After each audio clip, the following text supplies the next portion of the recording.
Mike Tyson को इनके prime में हराना ऑलमोस्ट इम्पॉसिबल था। इनका ओपोनेंट चाहे कोई भी हो, जीत तो माइक टायसन के नाम ही लिखी रहती थी। बट इनके एक फाइट में इनके अगेंस्ट एक बंदा ऐसा था जो बहुत ही एवरेज था।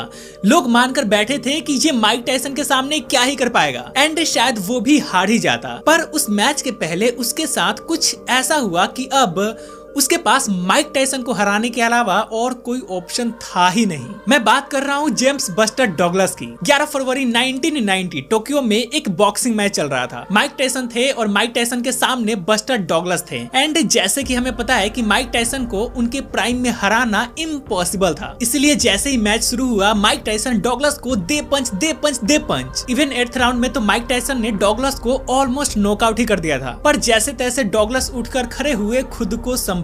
एंड इस मैच को देखकर लोग सरप्राइज नहीं थे, बिकॉज लोग तो ये मानकर ही बैठे थे कि इस मैच में जीत तो माइक टायसन की होनी है। पर यहाँ पे सिक्का फ्लिप हो गया। 10th राउंड शुरू होते ही डगलस ने टायसन पे अटैक करना शुरू किए। 1 पंच, 2 पंच, 3 पंच, 4 पंच, और डगलस तब तक नहीं रुके जब तक टायसन नॉकआउट नहीं हो गए। और फाइनली उस दिन धरती पे कुछ ऐसा हो गया जिसकी किसी ने इमेजिनेशन भी नहीं की थी। माइक टायसन को डगलस ने हरा दिया। पर ये हुआ कैसे? तो एक प्रॉमिस के वजह से। असल में बस्टर डगलस की माँ बीमार थी, पर उनका बहुत मन था कि एक बार मेरा बेटा माइक टायसन को हराए। तो अपने माँ के इसी विश को पूरा करने के लिए डगलस ने उनसे प्रॉमिस किया कि मैं माइक टायसन को हराऊंगा। अब मैच का दिन करीब आ रहा था। डगलस बहुत खुश थे कि उनकी माँ इस मैच को देखेगी, पर अनफॉर्चुनेटली इस मैच से 23 दिन पहले उनकी माँ की डेथ हो गई। अब डगलस के पास उनकी माँ तो नहीं रही, पर डगलस ने अपनी माँ से जो प्रॉमिस किया था वो अभी भी उनके साथ था। उनके पास कोई ऑप्शन नहीं था, बस टायसन को हराना था। और इसीलिए इस प्रॉमिस को पूरा करने के लिए the untouchable, invincible, baddest man on the planet Mike Tyson